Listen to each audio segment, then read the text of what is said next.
ម្ល៉េះមាសនៅតែបន្តហក់ឡើងទៅបង្កើតប្រវត្តិសាស្ត្រថ្មីរបស់ខ្លួនខណៈពេលដែលអ្នកវិភាគនៅក្នុងទីផ្សារនៅតែរំពឹងទុកថាតម្លៃមាសនឹងមានការកើនឡើងបន្ថែមទៀតនៅសប្តាហ៍ក្រោយសូមស្វាគមន៍មកកាន់ទស្សនៈទីផ្សារប្រចាំសប្តាហ៍របស់ Advert Insight ថ្ងៃទី22ខែមីនាឆ្នាំ2025ទីផ្សារមាសនៅតែរក្សាកម្រិតទម្រតម្លៃរបស់ខ្លួននៅលើតម្លៃ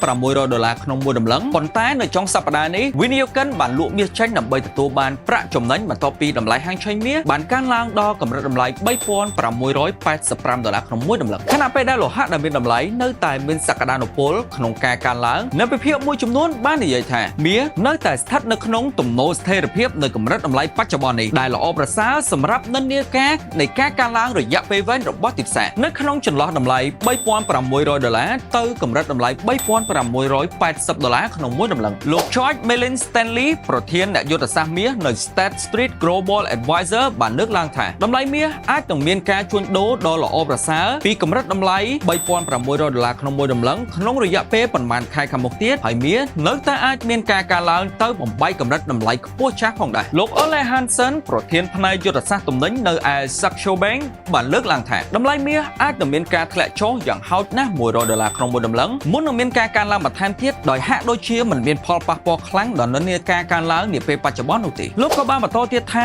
កម្រិតទម្រតម្លៃដ៏សំខាន់របស់មាសដែលលោកបានមើលឃើញគឺនៅចន្លោះតម្លៃ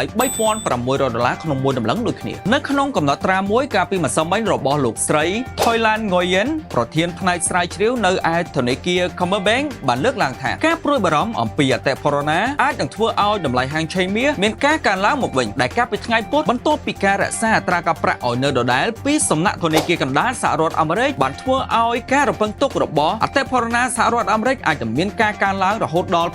2.8% នៅឆ្នាំ2025នេះទោះបីជាយ៉ាងណាក៏ដោយលោកស្រី Nguyen បានបន្ថែមទៀតថាការថមថយណាមួយនៃតម្លៃមាសនឹងតែត្រូវបានគេមើលឃើញថាគឺជាឱកាសនៅក្នុងការទិញរបស់ធនាគារកណ្ដាលនិងវិនិយោគិនហើយនៅសប្តាហ៍ក្រោយទីផ្សារក៏នឹងចាប់អារម្មណ៍ផងដែរនៅក្នុងការមើលពីរបៀបអ្នកប្រើប្រាស់ផ្នែកហិរញ្ញវត្ថុរបស់សហរដ្ឋអាមេរិកដែលកំពុងតែកាន់កាប់នៅក្នុងពិភពនៃភាពមិនច្បាស់លាស់ផ្នែកសេដ្ឋកិច្ចសូមអរគុណចំពោះការតាមដានព័ត៌មានហិរញ្ញវត្ថុរបស់ Advert Insight